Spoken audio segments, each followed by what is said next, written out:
Hər vaxtınız xeyirli olsun, dəyərli Sağlam Radio 93 FM-in dinləyiciləri, sizinlə hər gün eyni vaxtda, eyni dalğada olduğu kimi bugün də mənəm Paşa Abdullah və mənim təqdimatımda biznesin nəbzi verilişini dinləyirsiniz.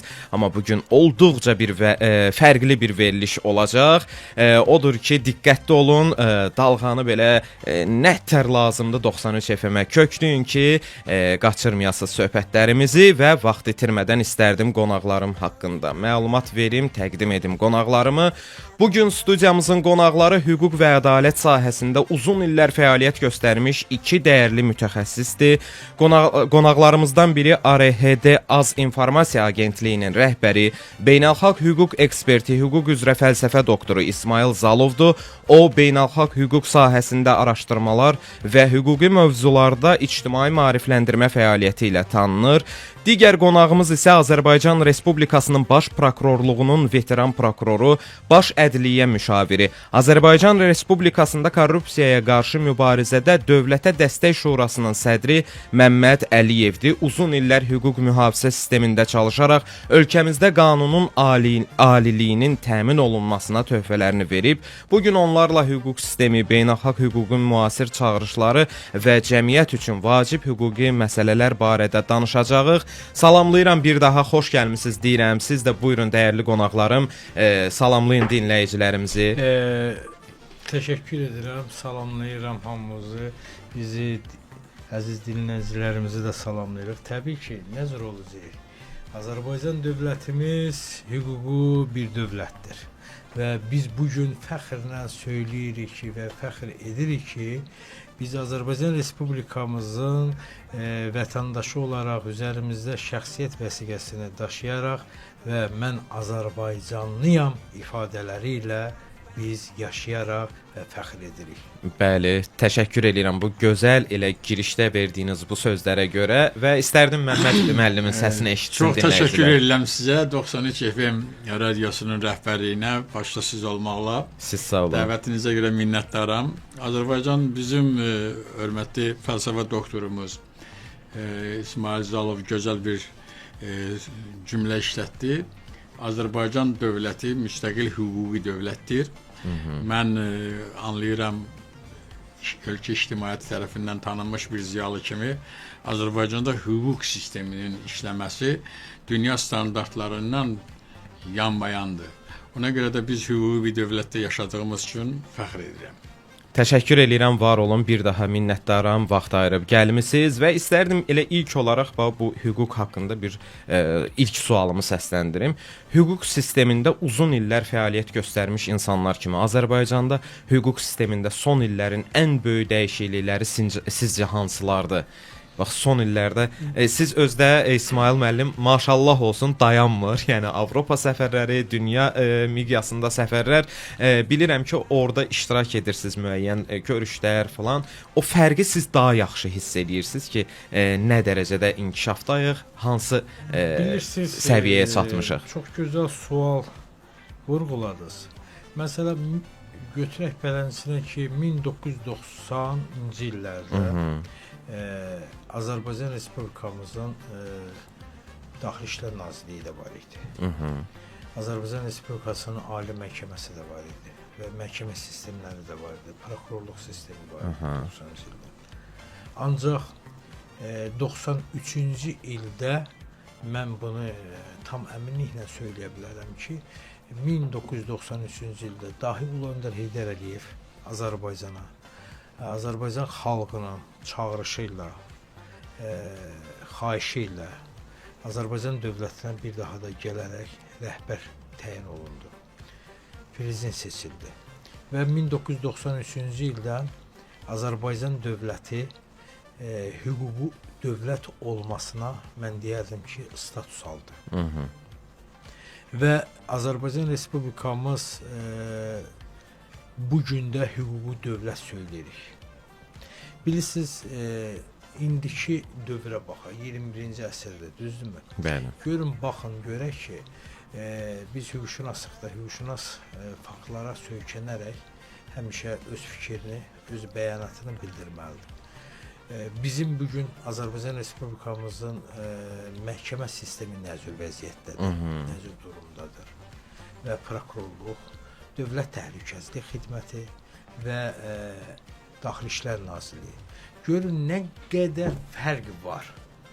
Və Azərbaycan dövlətində bu sistemlər, hüquq mühafizə orqanları bugün Azərbaycan dövlətinə və xalqına xidmət edərək çalışır.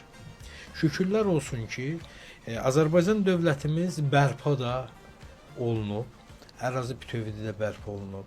Və bugün Şuşamızda prokurorluq, Dövlət Təhlükəsizlik Xidməti, Daxili İşlər Nazirliyi əməkdaşları, şöbələr açılıb və xidmət aparılır. Görün, bu həm də sevinclidir. Əlbəttə. Qürur vericidir. Bəli. Və bugün bilirsiniz nətərdir? Bir el sözü var. Deyir, cinayətkar əgər cinayəti sübuta yetirilibsə, bu nə etməlidir? Bu razı qalmayacaq. Söz yox. Təbii ki, nə edəcək? Bunun əlindən nə gələcək? Şantaj, şər, böhtan və bir səhnə quraraq kiməsə, hansısa hüquq mühafizə orqanına hədə qorxu gəlsin. Bu anlamır ki, o dövr deyil. Hüquqi dövr və sivil dövrü. Ona görə Avropada da mən səfərlərdə oluram, görürəm. Qonşu dövlətlərdə də oluruq, görürük və məhkəmə sistemləri ədalətli. İnandırım sizə ki, bu tərif deyil.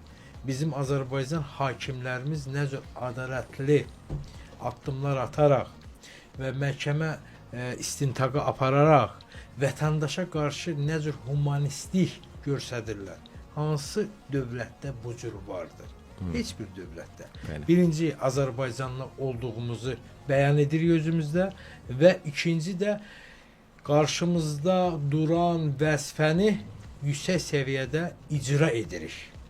Ona görə bəzi o dırnaq arasında olan insanlara çox təəssüflər ki, onlar Azərbaycan Respublikasının vətəndaşlarıdır. Susmalı deyilik. Niyə susuruq?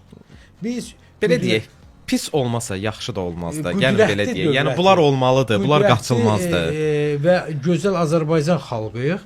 Ancaq bunu anlamalıyıq.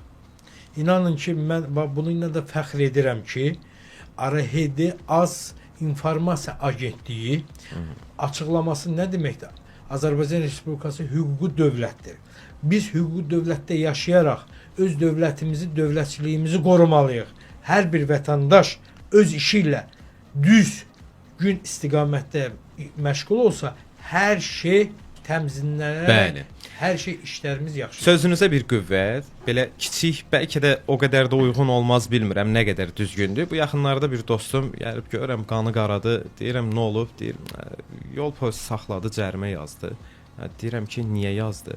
Deyir, heç nədən. Deyirəm, nətər yanı heç nədən? Deyirəm, mən yaşımın az olmasına baxmayaraq, mən çox tez başlamışam avtomobil idarə etməyə. Hətta onu vurğulayım ki, sürücülük vəsiqəm olmadan artıq mənim uzun illər, bəli, sürürdüm və məni ilk dəfə dövlət yol polisi əməkdaşı saxlayanda bildirdi ki, mən görürdüm uşaqsan, amma qanun var, yəni qanun tələb edir ki, qayda pozuntusu yoxdursa saxlaya bilməz. Və təsadüfən orada bir ağac bir işarənin qarşısını kəsmişdi. O səbəbdən məni yəni dur əmri verdi və onu niyə misal çəkirəm? Bax o dostum deyir ki, deyir məni heç nədən, deyirəm ki, nə cərimə yazdı da. Bax deyirsən heç nədən, hə? Deyir düzgün işıq qurğularında əlavələr var idi. Deyirəm qardaş, sən niyə onunla narazısan ki? Sən bunu eləyəndə bunu bilməliydin. Bax hərə öz üzərinə düşəni qanunla etsə yaxşı olur. Bilirsiniz nətəri?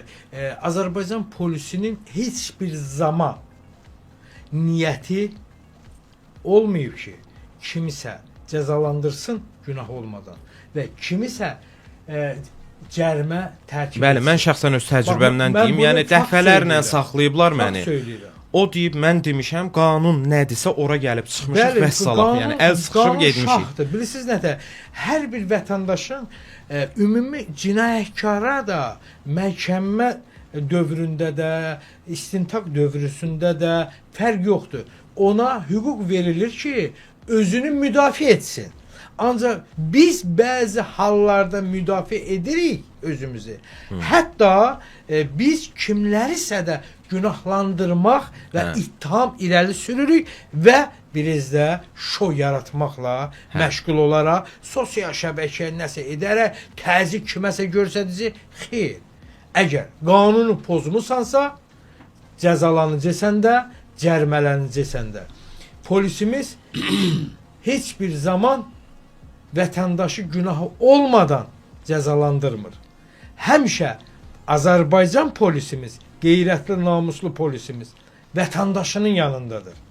Bilirsiniz, bir dənə də bunu vurğulayım ki, məsələn, Azərbaycan Respublikasının vətəndaşı dara düşəndə, bir problemə rastlaşanda Azərbaycan Respublikamızın Daxili İşlər Nazirliyinin 102 qaynar xətti gecə-gündüz xalqının xidmətindədir. Özdə çox operativ şəkildə işləyirlər. İnandır, mən sizə faktla söyləyirəm. Vətəndaşının müraciətini dərhal qəbul edərək vətəndaşının yanına polisini yollayır. Bilirsiniz nətərdir? Bax, fikir verək də. Mən bu ifadəni tez-tez ifadəmi də bildirirəm. Nə üçün ki, o bəzi insanlar var, dırnaq arasında o insanlar. Onlar da bir viruslulardır. Onların bir bəlkə nəsə virusu sağalar, bəlkə nəsə yaxşı olar. Biz dərhal mobil telefonumuzu götürürük. Valideynimizə yox, dədəmizə yox, qohumumuza yox. Kimə dərhal yığırıq? Azərbaycan Respublikasının Daxili İşlər Naziri 102 qaynar xəttinə müraciət edərək 10 dəqiqənin ərzində polis sənin böyründə olaraq sənə dəstək olur. Bax, budur. Məsələn, Avropada onların da Daxili İşlər Nazirliyinin qaynar xətti var. Müraciət edirlər, inandırım, gəlib çıxmır. Bəli, bu söhbət Polisin haqqında gözünün qabağında hadisə baş verir, oğruluq hadisəsi baş verir. Polis yaxınlaşıb, gedib cinayətkarı zərərləşib, dirməyib, onu adı nədir, saxlamayıb. İnandırım, tam fakt deyirəm. Təşəkkür edirəm İsmail bəy. Bu haqda qısa fasilədən sonra daha da geniş, ətraflı danışacağıq. Dəyərli dinləyicilər, dalğanı dəyişməyin. Söhbətlərimiz olduqca maraqlıdır. Bəli, dəyərli dinləyicilər, qısa fasilədən sonra yenidən birlikdəyik və istərdim bir daha vurğulayım ki, yeni qoşulan dinləyicilərimiz məlumatda olsun. Bugün studiyamızın qonaqları ARHD Az İnformasiya Agentliyinin rəhbəri, beynəlxalq hüquq eksperti, hüquq üzrə fəlsəfə doktoru İsmail Zalov və digər qonağımız isə Azərbaycan Respublikasının Baş Prokurorluğun veteran prokuroru, Baş Ədliyyə Müşaviri, Azərbaycan Respublikasında korrupsiyaya qarşı mübarizədə Dövlətə Dəstək Şurasının sədri Məmməd Əliyevdir. Hələlik qonaqlarım bir qədər də istirahət etsin və mən sponsorlar haqqında məlumat verim. Daha sonra qaldığımız yerdən tam sürətlə söhbətlərimizə davam edəcəyik. Baş sponsorumuz Abşeron Ticarət Mərkəzi Azərbaycanın və Cənubi Qafqazın ən böyük ticarət kompleksidir. 300 hektar ərazidə yerləşən mərkəzdə 1500-dən çox mağaza fəaliyyət göstərir. Burada tikinti, təmir, dekorasiya, elektrik, məişət texnikası və bağ-bağça sahələrinə aid minlərlə məhsul bir məkanda toplanıb. Kompleksə şəhərin müxtəlif istiqamətlərindən mütəmadi avtobus marşrutları işləyir. Ərazidə ayrıca avtovağzal fəaliyyət göstərir. Bu da həm alıcılar, həm də sahibkarlar üçün rahat gediş-gəliş imkanı yaradır. Ziyarətçilərin rahatçılığı üçün geniş pulsuz parking zonası, ictimai yaşa və xidmət sahələri, həmçinin logistika və ambar infrastrukturu mövcuddur. Abşeron Ticarət Mərkəzi tikinti, təmir və dekorasiya sahəsində biznesin ən güvənli ünvanı, minlərlə sahibkar və alıcının gündəlik seçimidir. Ünvan Lökbatan, əlaqə Ulduz 6767. Digər baş sponsorumuz isə VK brendi 1969-cu ildən dünya bazarında fəaliyyət göstərir və keyfiyyətli qapı pəncərə profillərini təqdim edir. Azərbaycanda isə 1992-ci ildən yerli müştərilərə, Azərbaycan vətəndaşlarına xidmət göstərir. Əgər siz də eviniz üçün keyfiyyətli qapı pəncərə profilləri axtarışındasınızsa, o zaman VK brendinə müraciət edə bilərsiniz. Sifarişlər həm Bakıdan, həm də bölgələrimizdən qəbul olunur. Daha ətraflı məlumat əldə etmək, VK brendinin qapı və pəncərə profilləri ilə yaxından tanış olmaq üçün 3WVK saytına daxil olursunuz. Həm rəng çeşidləri, həm də bütün VK məhsulları haqqında məlumat əldə edirsiniz. Əlaqə 050 208 05 26. VK hər zaman etibarlı, rəqib tanımır. Növbə gəldi çatdı. Verilişimizin sponsorları ilk olaraq Status Group 5 ildir layihələndirmədən təmiri açar təhvilinə qədər xidmətlər göstərir. Artıq Ağşəhər Yaşılada 2 ünvanında yerləşən Status Groupa üst tutmaqla A-dan Z-yə bütün inşaat məhsullarını birbaşa istehsalçıdan və idxalçıdan sərfəli qiymətlə əldə edə bilərsiniz. Status Group keyfiyyətli tikinti, doğru təchizatı önərir. Əlaqə 077 272 83 83. Digər sponsorumuz isə G-Stone Gallery. Azərbaycanda premium kvars daşları və porselen keramika sətləri üzrə ixtisaslaşmış şirkətdir.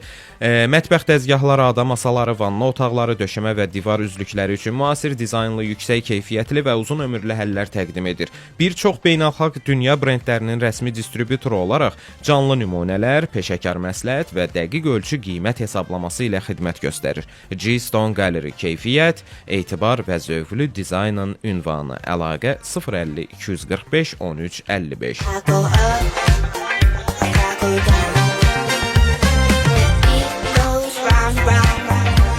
Və qaldığımız yerdən davam edirik. İstərdim bu hissəmizdə elə bir sual ünvanlayım Məmməd müəllimə.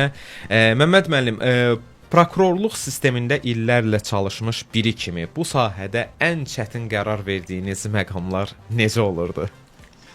Hörmətli 93 FM radiosunun dinləyiciləri, məni mavi ekrandan tanıyırsınız. Çox istərdim ki, əziz dinləyicilər, məni 93 FM radiosundan da tanıyasınız. Bu dinləyicilərə özüm haqqında bir-iki kəlmə giriş vermək istəyirəm, kimliyim haqqında. Mən 2 ali təhsil almışam, Azərbaycan Yazıçılar Birliyinin üzvüyəm. Möhtərəm prezidentimiz Cənab İlham Əliyevin rəhbərliyi altında dövlət neşr şirkətində birbaşa onun rəhbərliyi altında 7 il işləmişəm.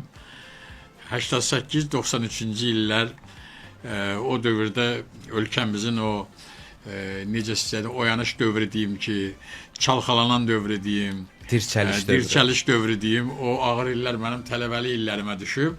O illərdə göstərdiyim fədakarlığa görə, Heydər Əliyevə dəstək olduğumuza görə, bugünkü dövlətçiliyimizin bu mərhələyə gəlməsində bir tələbə olaraq çalışdığıma görə möhtərəm prezidentimiz 93-cü ildə məni dövlət neşr şirkətində işə götürdü. O dövrdə hörmətli prezidentimiz dövlət neşr şirkətində vitse-prezident işləyirdi.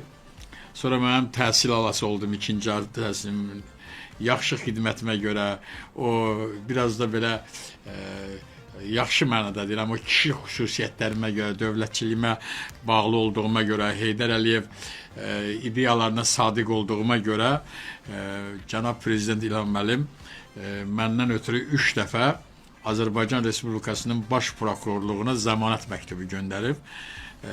Bu Azərbaycan dövlətində yəni görünməyən bir qayğıdır. Mən fəxr edirəm ki, Heydər Əliyevin zamanasında doğulmuşam, Heydər Əliyevin zamanasında təhsil almışam, ailə qurmuşam. Fəxr edirəm ki, bugün prezidentimiz İlham Əliyevin zamanasında, dövründə bu ölkənin vətəndaşıyam. O zəmanət məktubu ilə müstəsna halda dövlət neşr şirkətindən Azərbaycan Respublikasının baş prokurorluğuna göndərilmişəm. Mən bu məsuliyyətli bir imzanın qarşısında necə qərarlar qəbul etməliyəm? Yəni Məmməd müəllim, mən sizin özünüzə sual verirəm, özümə. Mən necə işləməliyəm? Təbii ki, çox dövlətimə sadiq, prezidentimizə sadiq, Heydər Əliyev ideyalarına sadiq bir prokurorluq orqanında hələ heç kimdə bu görünməyən bir haldır. O adətən prokuror təyin olunanda leytenantdan başlayır. Mən birbaşa kapitandan, mayordan başlamışam.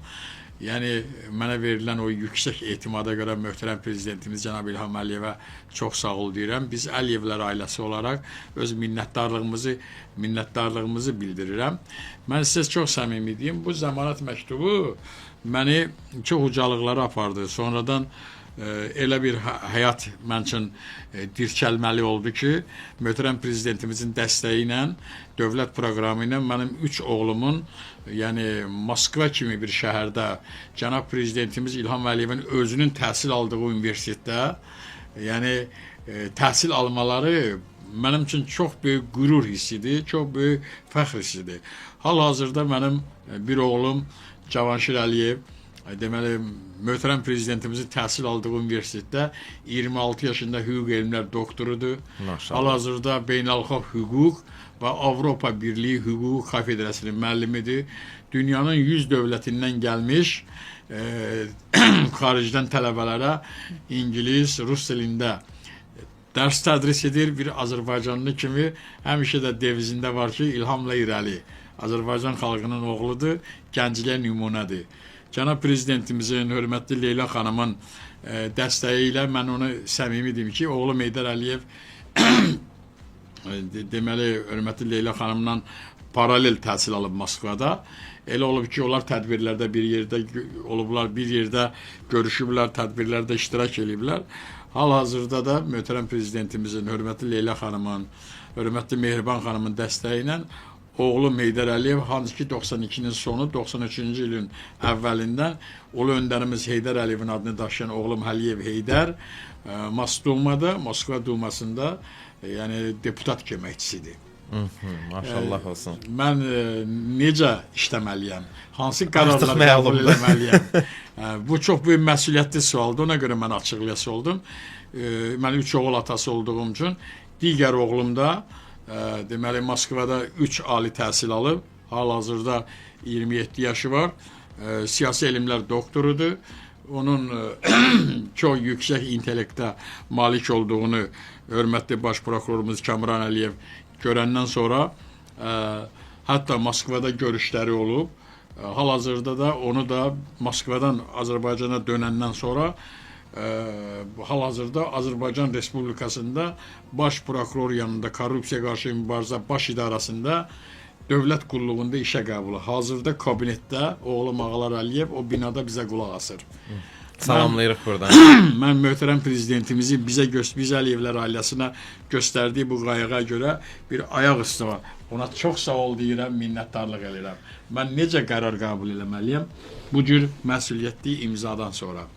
İşlədiyim bu illər ərzində mən sizə çox səmimi bir söz deyim. Mən Zakir Qaralovun da dövründə işləmişəm. Mən baş prokuror Kamran Əliyevin də. Mən sizə səmimi deyim ki, bugünkü Azərbaycan prokurorluğunun həyatı, bugünkü dirçəlişi, bugünkü şəffaflığı, bugünkü irəliləyişi mən deyərdim ki, məni çox belə bir ağsaqqal kimi qane edir, veteran prokuror kimi qane edir. Mən sizə deyim ki, hörmətli Kamran müəllim bundan əvvəlki, yəni rəhbərlikdə olmayan məsələlərin hamısını yüksək səviyyədə yerinə yetirir. Biz bu KOB deyilən bir deməli böyük bir dənə burada Respublika əhəmiyyətli bir tədbir keçirildi. Bu tədbirdə mən dəqiq bilirəm ki, Kamran Əliyev, hörmətli general polkovnikimiz 77 dövlətin, yəni hüquq mühafizə orqanları ilə görüş keçirdi. Azərbaycandan çox xarici dövlətlərdə görüşlər keçirir. Azərbaycan dövlətçiliyinin, yəni prokurorluğun imzasını, yəni xarici dövlətlərdə imzaların imzasının yanında yəni göstərir. Bu göstərməkdə olan bu cür müfəssəl, aydın, şəffaf, humanist bir addımları məni çox qane edir. Belə bir rəhbərin yanında işləmək mənə çox böyük qürurdur. Həm də elə hiss edirəm ki, möhtərəm prezidentimiz Cənab İlham Əliyevin imzası ilə, yəni 3 imzası ilə o binada ikinci bir Məmməd Əliyev yoxdur. Mən üçün ikinci bir məsuliyyətdir, üçüncü bir məsuliyyətdir. Mən prokuror namusum qədər, vicdanım qədər Azərbaycan dövlətinə sadiqəm, Azərbaycan prezidentinə sadiqəm, Heydər Əliyev ideyalarına sadiqəm. Mən onu da demək istəyirəm ki, mənim bütün qəbul etdiyim Azərbaycan prokurorluğundakı qərarlar şəffaf, təmiz, humanist, çox yüksək səviyyədə olub. Mənim də uşaqlarıma öyrətdiyim, uşaqlara dediyim devizim var. Həmişə demişəm ki, oğul, ilhamla irəli. Ay maşallah olsun deyirəm. Mən buradan İsmail bəyə təşəkkürümü bildirmək istəyirəm şəxsən öz adımdan. Niyə? Bu gün mənə belə deyək də bu şərəfə nail olmağı qismət elədi. Məmməd bəyin burada iştirakını o mənə bildirdi. Mən də sevə-sevə razılaşdım və çox sağ olun ki, bu şəraiti belə deyək yaratdınız. Hər şey, o tutduğunuz vəzifələr hamısı öz yerində. Amma mən şəxsən bir səmimi öz fikrimi bildirim. Bir Azərbaycan oğlu olaraq deyim. Belə sizin kimi ziyalı şəxsləri tanımaq çox mənim üçün xoşdur. Nə yaxşı ki, İsmail bəy bu fürsəti belə deyək də yaratdı mənim üçün. Sizi tanımaq şərəfinə layiq oldum və mən bir də qısaca bunu vurğulayacağam. Ulu Öndərə sevgi və məhəbbət olan bir ailədə göz açıb böyüdüyüm üçün ona görə mənim üçün bu söhbətləri eşitməyin ayrıca bir nostalji hissləri var. Hətta mən uşaq idim, bəzi şeyləri anlamırdım, amma o indi siz danışdıqca o bütün o gördüyüm belə deyək də günlər, xatirələr hamısı gözümdə canlandı və indi tamına dərk eləyirəm ki, niyə məsəl üçün rəhmətli atam o fikirlər söyləyəndə ki, belədir, indi hamısı öz yerinə oturdu belə deyək. Puzzle kimi hamısı oturdu. Bir də bir sual verəcəm.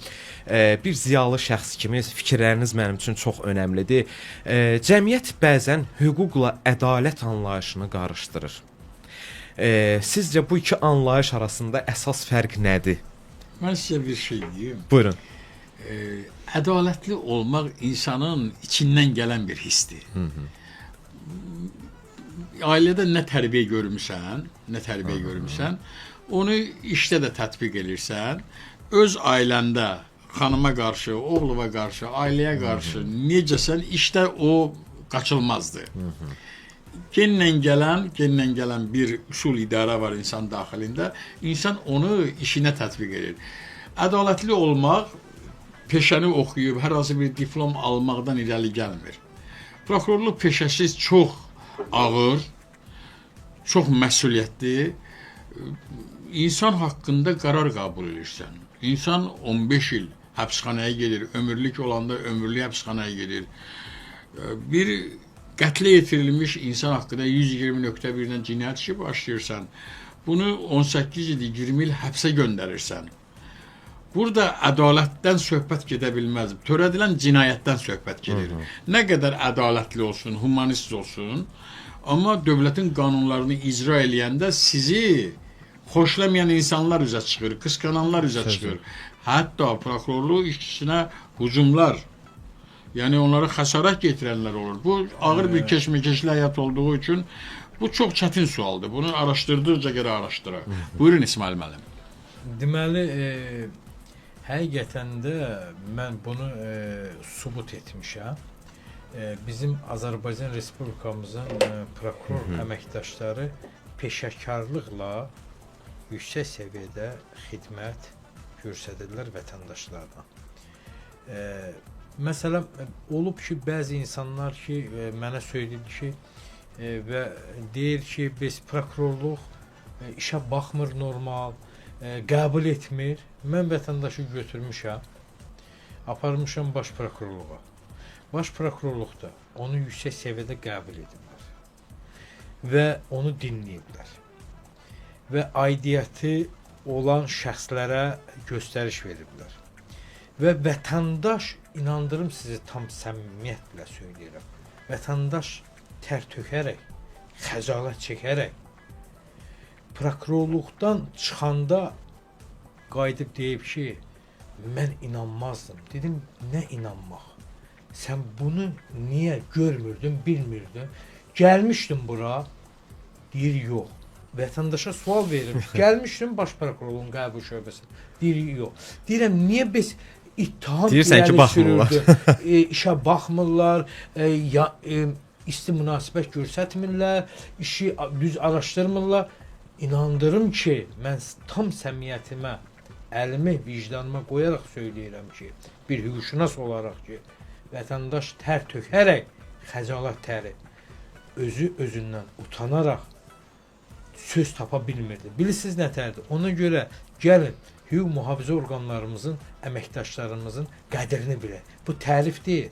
Onlara dəstək ehtiyac yoxdur. Ancaq biz vətəndaş olaraq, vətəndaş mövqeyimizi bildirərək Azərbaycan dövlətinə xidmət edən hüquq mühafizə orqanları əməkdaşlarının yanında olaraq, onlara dəstək olaraq, onlardır Azərbaycan vətəndaşına, bizlərə, sizlərə xidmət göstərən. Bəli, mən bir əlavə eləyim. Məmməd müəllim bayaq bir söz vurğuladı. O ədalət ailədən, tərbiyədən, içdən gələn bir şeydir. Bir hadisəni xatırladım.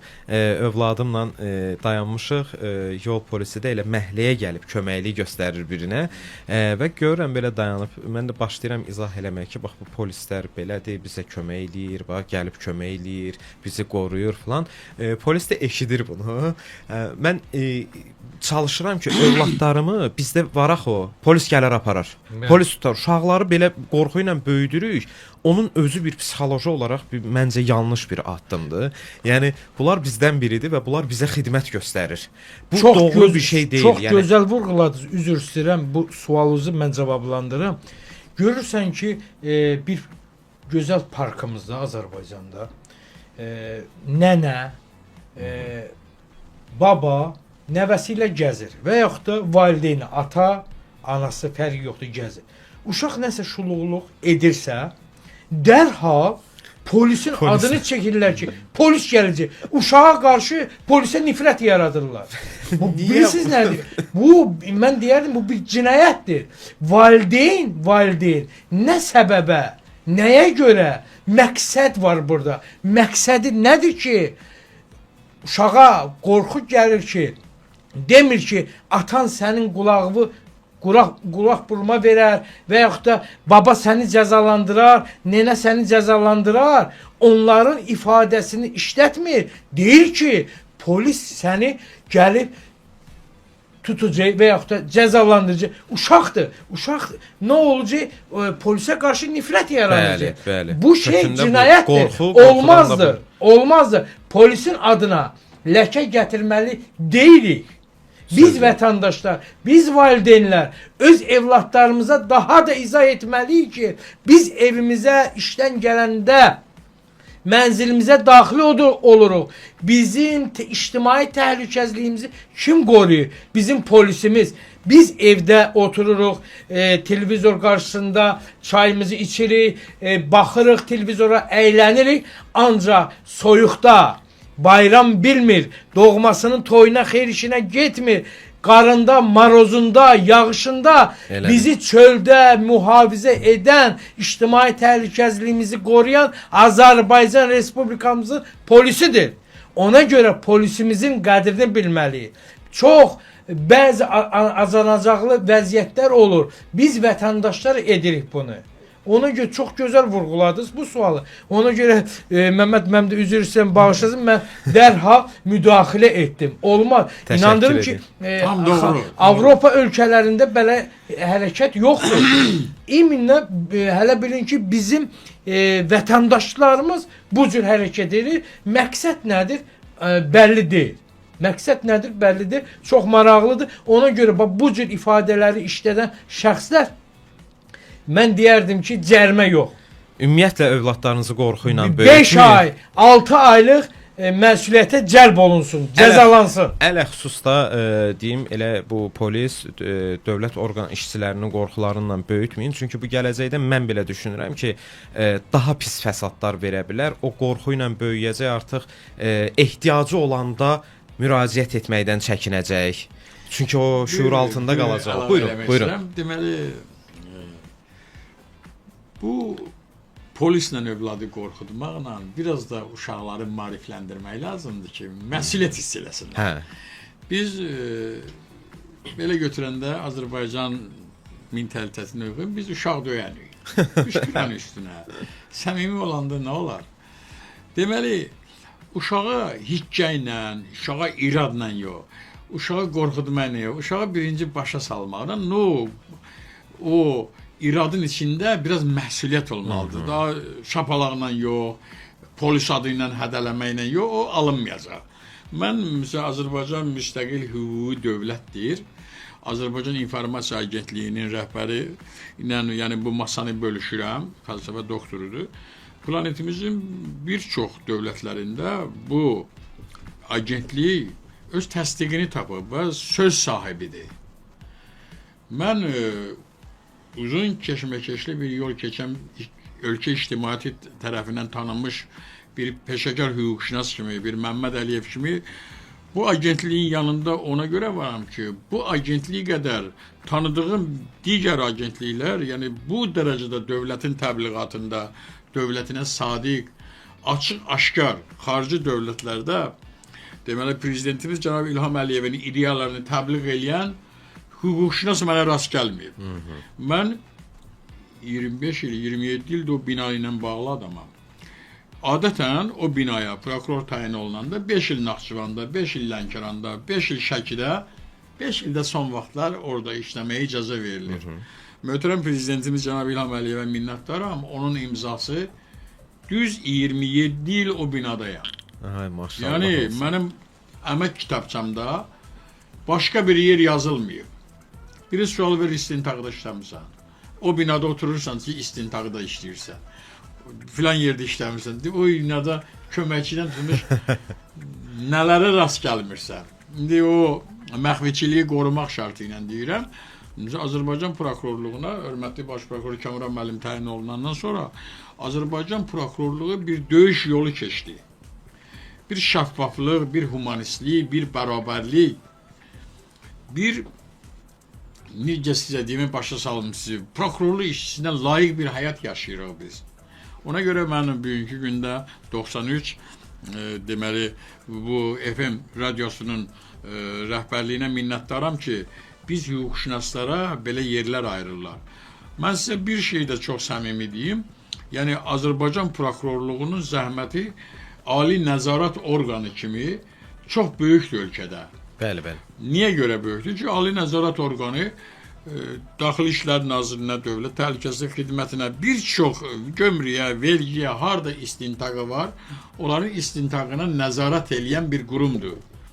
Onun başında bugünkü gündə hörmətli Kamran müəllimin durmağı bizi çox sevindirir. Bəli, dəyərli dinləyicilər, qısa fasilədən sonra yenidən birlikdəyik. Bir daha vurğuluyum, qonaqlarımız ARHD Az İnformasiya Agentliyinin rəhbəri İsmail Zalovdur və Azərbaycan Respublikasının Baş Prokurorluğunun veteran prokuroru, Baş Ədliyyə Müşaviri, Azərbaycan Respublikasında korrupsiyaya qarşı mübarizədə Dövlətə Dəstək Şurasının sədri Məmməd Əliyevdir. Çox xoş dəqiqələr keçirtdik, söhbətlərimiz maraqlı oldu, olduqca heç vaxt necə gəldi, keçdi, hiss etmək olmadı. İsmail bəy, istərdim, bax siz, mən bilirəm də sizi belə hələm-hələm tutmaq da olmur, ha? Bax, açıq səmimi deyirəm buradan. Bir də görürsünüz, dəvət eləyirik, İsmail bəy deyir ki, mən getdim filan ölkəyə bu işlə bağlı təbii ki, və siz bax bu dünya arenasına açıqsınız, belə deyək, və istərdim bu günümüzdə olan bu hadisələrlə bağlı sizinlə bir müstəqil şəkildə bir fikirlərinizi alaq ki, bu gedişatlar nədir, necədir, necə olacaq bunun sonu, bizi nə gözləyir, bax bu barədə bir geniş istərdim fikirlərinizi bölüşəsiniz. Bilirsiniz, biz qonşularımıza daima yaxşı olmuşuq. Ancaq çox təəssüflər ki, bizim qardaş dediklərimiz ögək çıxıb və qonşularımız da biri saxtakar çıxıb. Təbii ki, molla rejimi bugün ayın 5-i Naxçıvana şükürlər olsun ki, ölüm, itim olmadı. Çox şükür. Bu da Azərbaycan dövlətimizin Müdafiə Nazirliyinin hava qüvvələrində, qrup qoşunlarımızın səbəbinə bu dronları dərhal zərərləşdirildi. Bilirsiniz, molla rejimi biz İranla heç bir zaman pis olmamışıq. Ancaq molla rejiminin bir daha da sübut etdi ki, ikinci dəfə bir ikinci Qarabağ müharibəsində də bəli, 44 günlük müharibədə 44 günlük müharibədə molla rejiminin o ölkəyə, o dövlətə nə cür dəstək olurdu. Şükürlər olsun ki, Azərbaycan bütövlüyümüz bərpa olundu və bugün Qarabağ, Azərbaycan, Azərbaycan Qarabağ söyləyiriksə, gəlin unutmayaq. Azərbaycan Respublikamızın vətəndaşı ilk növbədə Azərbaycan Respublikamızın prezidenti cənab İlham Əliyevin daxili və xarici siyasəti nəticəsi ilə üç rəngli müqəddəs bayrağımız bugün Qarabağımızda, Xankəndimizdə dalğalanır və çərşənbələr qeyd edirik, Novruz bayramları qeyd edirik. Onun da səbəbkarı cənab prezident İlham Əliyev. Allah şəhidlərimizə rəhmət edə. Amin, amin. Allah qazilərimizə, veteranlarımıza can sağlığı versin. Bilirsiniz, biz öz-özümüzü qorumayandan sonra kimlərsə bizi qorumayacaq. Ona görə biz nəylərəsə satılmayaq. Gəlin, bax, buradan çağırış edirəm. Buradan çağırış edirəm həmvətənlərimə ki, gəlin qəlbən, ürəkdən dövlətimizi, dövlətçiliyimizi sevək. Dillə yox, nəyəsə xatir yox, qəlbən bir yumruq olaraq dövlətimizin, dövlətçiliyimizin yanında olaraq cənab prezidentimizin ətrafında olaq. Cənab prezident nə cür xalqının, millətinin yanındadırsa, biz vətəndaşlar da cənab prezidentimizin yanında olaraq, möhkəm olaraq dövlətimizi qoruyaq. Ki, molla rejimlərin, dırnaq arasında ögək qardaşların dronlarına məruz qalmayaq. Tuş gəlməyək. Qalmayacaq da. Biz, Allah bizi qoruyur və bizim dövlətimizin rəhbəri vardır. Bir daha da təkrarçılıq olmasın. Azərbaycan dövləti hüququ, demokratik bir dövlətin vətəndaşı olaraq Azərbaycan dövlətində yaşayırıq. Təşəkkür edirəm İsmail müəllim. İstərdim elə son dəqiqələrimizdir. Məmməd müəllimdən də öz fikirlərini alaq, elə onunla da sağollaşaq dinləyicilərimizlə. Mən Məmməd Əliyev siyasətdən Azərbaycan prokurorluğuna gəlmişəm. Hazırda da siyasətdəyəm. Deməli, möhtərəm prezidentimiz Cənab İlham Əliyevin apardığı siyasət düzgün, dəqiq, olduqca mərhəmətli bir siyasət aparır. Biz bu qonşularımızla çox mehribanıq, dostuq. Hər dəfə onlarda bir ciddi dövlət səviyyəsində hadisələr baş verəndə, bədbəxtliklər baş verəndə biz xəbər olmadan öz maddi yardım əlimizi uzadırıq. Mən sizə səmimi deyim ki, 1979-cu ildən hakimiyyətə gələn Ayətullah Xameneyi, deməli, bugün dünyasını dəyişib, Allah rəhmət eləsin. İndi biz belə müsəlman ölkəsiyik, belə qəbul olunuruq. Amma orada olan müəyyən rejimlər ki var, 40 milyona yaxın əhalimizin bir dənə Azərbaycan dilində məktəbi yoxdur. Həmişə təhdidlərə məruz qalmışıq. Hətta Dağlıq Qarabağ ərazisi o vaxt işğal olunarkən elə bu Ayətullah rəhmətli vaxtilə bizim qonşu dövlətləri, işğalçılara kömək eləyən birinci şəxslərdən olub. Bu günləri İranda baş verən hadisələr, bugün Ukraynada baş verən hadisələr, Rusiyada baş verən, əhatəmizdə baş verən hadisələri bizə sırmaq istəyirlər, bizə böhtan atmaq istəyirlər. Ancaq bilmirlər ki, anlamırlar ki, cənab prezidentimiz İlham Əliyev dünya siyasətinin banisi olan Heydər Əliyev məktəbini keçmiş bir Heydər Əliyevin əskəridir, ölkənin prezidentidir. Siz görürsünüz ki, bütün dövlətlərdə nələr qaynayır, nələr baş verir, amma bizim ölkədə əminamanlıqdır. Bugün, yəni Azərbaycanın bir qızıl parçası olan Naxçıvan Muxtar Respublikasından Naxçıvan şəhərimizə, onun hava limanına yəni dronun atılması sanki mənim ürəyimi parçaladı. Şimdi bizim doğmamız, əzizlərimiz, bacı qardaşlarımız heç də həyəcanlanmasınlar. Bu ölkənin başında İlham Əliyev durur. Hələ Ayətullah Xameneyi ölməmişdən, yəni vəfat eləməmişdən əvvəl belə bir şey demişdi. Əgər biz uduzacaqsa, mən ölkədə, qonşu dövlətlərdə xaos yaradacağam. Bu xaosu yaratmaq istəyir, onu bizə neynəyəcək? Biz bu dəqiqə təlim keçmiş bir dövlətik, bizim müdafiə sənayinin naziri dünya standartlarına cavab verir. Bizim kimi mərd oğullar, İlham Əliyevin, cənab prezidentimizin arxasındayıq. Əgər bu günləri cənab prezident, and olsun prokuror namusuma, bir gün əgər silahlanmaya desəm, mən Moskvadan bütün övladlarımı, oğullarımı çağırıb silahlanıb cənab prezidentin yanında durmağa hazıram. Ona görə mən də xalqıma müraciət edirəm. Belə dron məsələlərində özlərində təşviş yaratmasınlar. Cənab prezidentimizin əmr və göstərişlərini gözləsinlər. Həmişə də sakitçiliyi, tərəqqi, inkişafı qoruyaq. Təşəkkür edirik. İrəli. Var olun Məmməd müəllim, dəyərli sözlərinizə görə və Allah ölkəmizi, dövlətimizi, xalqımızı qorusun. Var olsun Azərbaycan əskəri. Ona görə də rahat oturun, rahat əyləşin evlərinizdə. Heç bir sıxıntı yoxdur. Mən də bax sizinlə sağollaşıram, rahat bir şəkildə, arxayın bir şəkildə sabaha qədər deyirəm. Çünki əminəm ki, sabah əminəmanlıqla gəlib buradan yenidən sizinlə söhbətlər edə biləcəm. Sağ olun, salamat qalın dəyərli dinləyicilər.